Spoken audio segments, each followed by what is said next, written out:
অনেক বছর পর বাবার বাড়িতে যেয়ে রান্না করলাম একদম এক ড্যাগ ভর্তি গরু মাংস।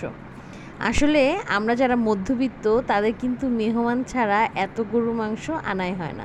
হ্যালো এভরিওয়ান, আসসালামু আলাইকুম। আশা করি সবাই ভালো আছেন। তবে আমি কিন্তু একটু অসুস্থ, এর জন্য অনেক দিনের বিরতি নিয়েছিলাম, আবার ফিরে আসলাম। আশা করি সবাই সুন্দরভাবে আমার ভিডিওগুলো একটি লাইক দিয়ে দেখা শুরু করবেন। বাবার বাড়িতে ঈদ করতে গিয়েছিলাম। ঈদের পরে, ঈদটা যদিও আমি শ্বশুর বাড়িতে করি, তো ঈদের পরে বাবার বাড়িতে চলে আসি। যারা আমার ভিডিও দেখেন তারা জানেন আমার বাবার বাড়ি এবং শ্বশুর বাড়ি একদমই পাশাপাশি। পাশাপাশি হওয়া সত্ত্বেও আমি কিন্তু আমার শ্বশুরবাড়ির শাশুড়ি বা ভাসুর যারা আছেন এবং আমার বাবা মা তাদের সহ ঈদ করি। মানে আব্বু আম্মুকে ঈদের দিন আমার বাসায়, মানে আমার শ্বশুরবাড়িতে যেতে বলি, সেখানেই সবাই মিলে ঈদ করি। আবার ঈদ করে আমি আমার বাবার বাসায় চলে আসি, কারণ এদিকে আব্বু আম্মু একা। তো আব্বুর এখানে এসে একদম পাতিল ভর্তি করে, বেশি করে এক ড্যাগ ভর্তি গরু মাংস রান্না করলাম। আর গরু মাংসটা আমার আব্বু এবং আমার বাবুরা আমাদের সবারই খুবই প্রিয়। এর জন্য আমি একদম হাতে মেখে সব রকম মশলা দিয়ে রান্না করে নিলাম। আর কোরবানির মাংস কিন্তু সেদ্ধ করে খেলে বা অল্প মশলা দিলে কিন্তু এমনিই মজা হয়। এর জন্য কিন্তু আমি একটু বড় হাঁড়িতেও ভাতটা চড়িয়েছিলাম, কারণ আমি জানি আজকে ভাতটা সবার একটু বেশি লাগবে।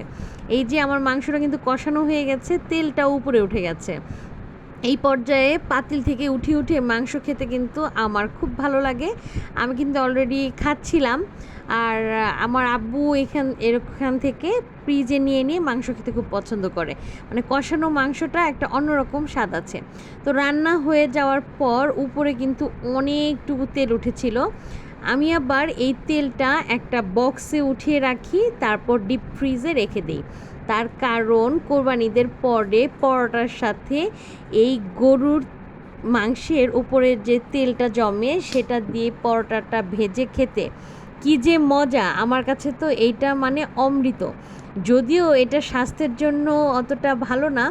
আসলে যারা খাবার প্রেমী, যারা খেতে পছন্দ করে, তারা কোনটা স্বাস্থ্যের জন্য ভালো বা ভালো না অতটা খেয়াল করলে কি আর খাওয়া যাবে বলেন?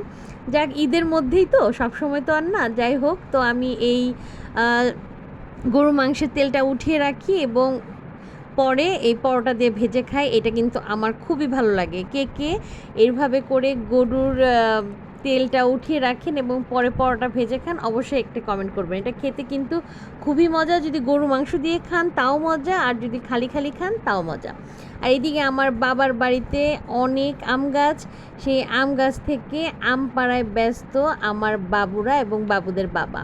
তো বাবুদের বাবা একটা কৌটা বানিয়ে নিয়ে এসেছে এবং সেটা দিয়ে আমার বড় বাবুকে শেখাচ্ছে কিভাবে আম পাড়তে হয়। এই যে দেখেন কত সুন্দর একদম গাছ পাকা আম আমার বাবু পেড়ে ফেলেছে। তো আজকে ভিডিওটা এই পর্যন্তই। যে যেখান থেকে দেখছেন সবার জন্য অনেক ভালোবাসা। আল্লাহ হাফেজ।